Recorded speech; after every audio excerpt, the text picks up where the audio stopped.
favor, permita el libre cierre de puertas. Gracias. Buenas noches, te habla Conejo Negro. En esta ocasión escucharemos la experiencia de un conductor de trenes de la línea B, la que conecta el Estado de México con la capital, una de las líneas más concurridas del sistema. Si ya estás lista o listo, apaga las luces o cierra los ojos, ponte tus audífonos y que venga la oscuridad.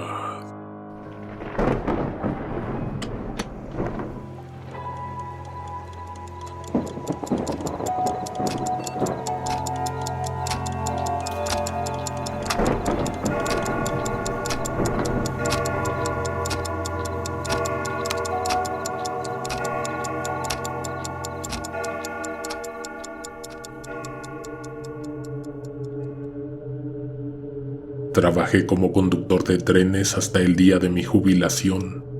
He visto de todo, apariciones en las vías, susurros que van y vienen de los túneles, pero lo que más me impacta son las cosas que hacen los usuarios. Entré al sindicato a los 32 años, muy cerca del inicio de operaciones del sistema. Durante años me tocó presenciar muchos percances. Por suerte, ninguno me involucró completamente. Conozco bien la clase de cosas que hace la gente para causar esos accidentes de los que te hablaba. La clase de situaciones que crean cuando piensan que nadie los observa, cuando están seguros de que se pueden salir con la suya. Lo que te voy a contar es imposible de clasificar.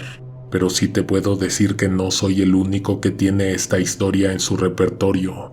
Otros compañeros vieron lo que yo vi aquella tarde. Por mi experiencia y no por los reportes que publica la Secretaría, te puedo decir que las situaciones más violentas se han suscitado en la línea B. Mis compañeros hace años descartaron la teoría de que tenía que ver con las colonias entre las que se hacen camino los trenes. No es el gran índice delictivo que circunda un tramo de la línea. Parecen ser las tierras, lo que hay dentro de ellas, lo que habita el interior desde antes del gran inicio de la ciudad como la conocemos hoy en día.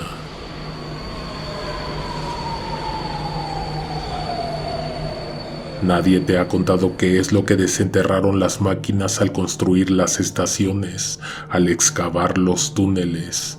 Probablemente nunca lo sepas.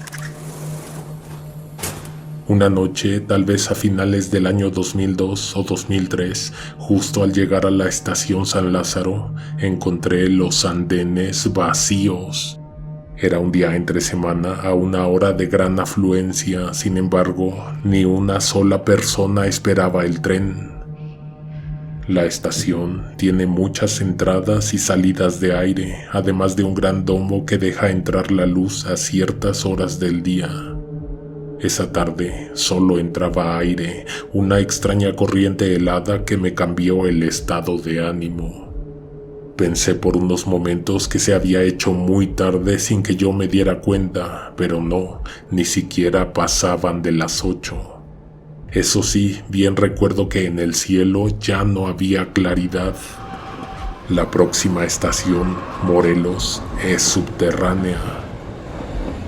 Tan pronto como el tren se internó bajo tierra, tuve un presentimiento, uno de los malos, de los que te hacen querer protegerte de algo a tu alrededor, buscar en los detalles hasta encontrar lo que está mal, y en mi caso, algo que podría ocasionar un horrible accidente. Revisé el tablero, miré con detenimiento al frente, incluso eché un vistazo a través del rayado cristal que comunica la cabina con el primer vagón. No pude identificar nada.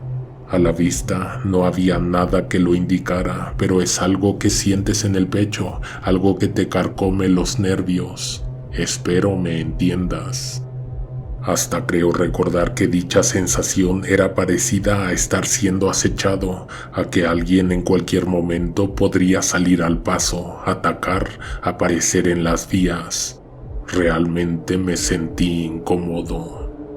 Algo parecido se siente cuando uno se entera que hubo un accidente en las vías del tren, involucrando a uno de tantos pasajeros. Al llegar a Morelos, me llevé la sorpresa de que no había nadie más que una única persona en el andén, solo una, y estaba de mi lado.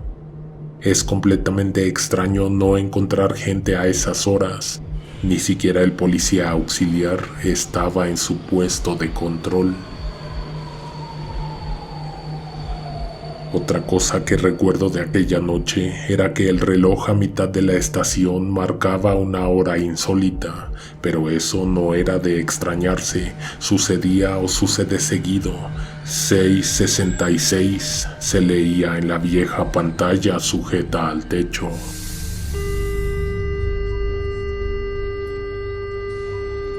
Exactamente a la mitad, bajo el reloj, un sujeto aguardaba. Estaba de pie sobre la línea amarilla, tal vez un poco más hacia el borde de la plataforma. Aquel era un hombre mal encarado. Poco recuerdo de sus facciones, pero a la memoria se me viene la imagen de una persona malvada, perversa. Creo que la mala vibra que sentí un poco antes tenía todo que ver con él. Es como si supiera que esa persona acababa de cometer un crimen o que estaba planeando hacerlo. En todos mis años de trabajo nunca vi a nadie saltar, pero en esa ocasión me temí que eso fuera a ocurrir. ¿Alguna vez has tenido un presentimiento de ese tipo? Me pregunto si no soy el único. Como era de esperarse, las cosas no dejaban de salirse de la normalidad. Aquel sujeto no abordó, se quedó impávido. Desde el inicio fijó su mirada en la mía, apreció el pasar del tren y se quedó mirando en dirección de la cabina. Esperé unos segundos a que descendiera quien tuviera que hacerlo. Antes de arrancar, corrí la puerta y me asomé. Esa mirada que recorría la mitad de la estación era bastante penetrante.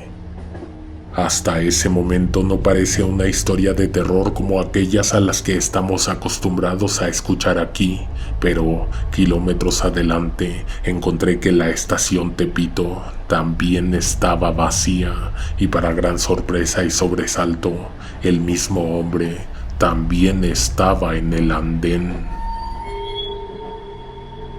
Como sucede dentro de un sueño, de pronto me vino el escalofrío en el cuello, el sudor frío en la espalda, la súbita idea en la mente de que todo podría ser una horrible pesadilla. A mitad de la plataforma aparecieron caminando un par de policías, se acercaron a uno de los vagones mientras el tren esperaba con las puertas abiertas. El hombre, a unos pasos de ellos, ni siquiera los volteó a ver. Consideré seriamente que lo que creí estar viendo podría haber sido producto de mi imaginación y tal vez no era la misma persona. Lo cierto es que se parecían bastante. Misma mirada retadora y un tanto siniestra y la completa ausencia de eso que nos hace humanos. Lagunilla, la siguiente parada bajo tierra, también estaba vacía en mi dirección. Una o dos personas esperaban en el sentido contrario. El reloj de esa estación marcaba también las 6:66. En Garibaldi había un acumulado de gente, pero solo en la otra dirección, no en la mía. El siguiente susto me lo llevé cuando encontré entre la multitud al sujeto de las estaciones anteriores. No cabía duda, era el mismo, misma ropa, misma complexión, misma mirada amenazadora, misma mala vibra.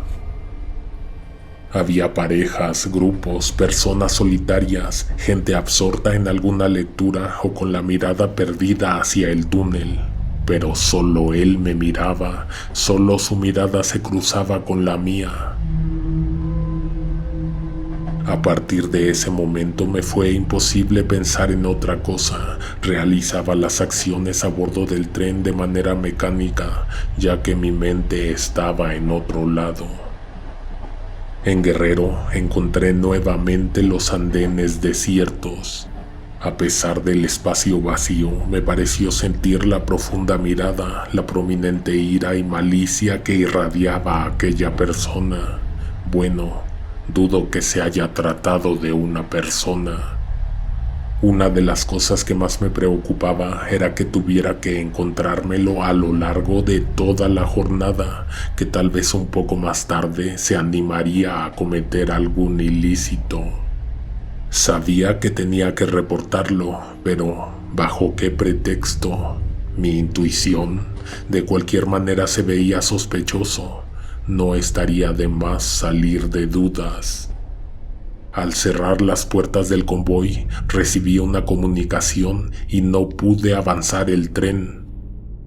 Algo había ocurrido en la terminal, en Buenavista. Estuve detenido por varios minutos hasta que se me permitió reanudar la marcha. En todo ese tiempo mantuve las puertas de los vagones cerradas, también la de la cabina. En ese punto fue cuando me sentí más nervioso. De alguna manera sabía que algo malo iba a suceder. Mis otros sentidos no me fallaron. Poco después, cuando me enteré con detalle lo que había ocurrido en Buenavista, hasta se me hizo un nudo en la garganta y sentí un fuerte espasmo en el estómago. Un hombre, descrito exactamente como quien yo había visto en más de una ocasión en estaciones pasadas, había aventado a una señora a las vías. Para fortuna de todos los presentes y de la víctima, mi compañero pudo frenar antes de impactar a la persona que había sido empujada al carril del tren. Los elementos de seguridad cerraron los accesos, pero nadie vio dónde se escondió aquel sujeto. Nadie lo encontró por ningún lado.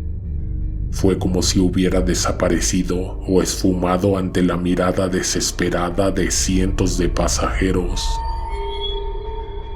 Fue como si se hubiera fundido con los túneles, como si fuera parte de la estación. En esos años se escuchó bastante la exacta descripción de esa misma persona, del hombre que aguardaba bajo el reloj de alguna estación vacía o semivacía. Cientos de reportes que lo involucraban, personas que juraban haberlo visto esconderse para salir al paso de alguna persona distraída, rondando muy tarde por los transbordos, bajando a las vías, mirando por horas el reloj de alguna de las estaciones subterráneas de la línea B. En cierto periodo de tiempo ocurrieron accidentes similares. No te puedo decir cuántos con exactitud, algunos de los cuales me temo que fueron fatales. Un día simplemente se olvidó el asunto, pero jamás se dio con aquel sujeto.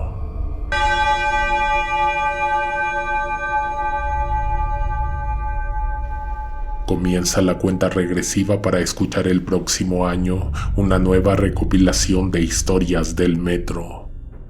Mañana entregaremos la cuarta parte de Relatos de la Carretera. Suscríbete y quédate al pendiente para que disfrutes más de una hora de siniestros acontecimientos en la oscuridad de las pistas más solitarias que tú y yo conocemos. Antes de irte, revisa nuestras listas de reproducción para que no te falte terror en tu noche. Alguien te observa en la oscuridad.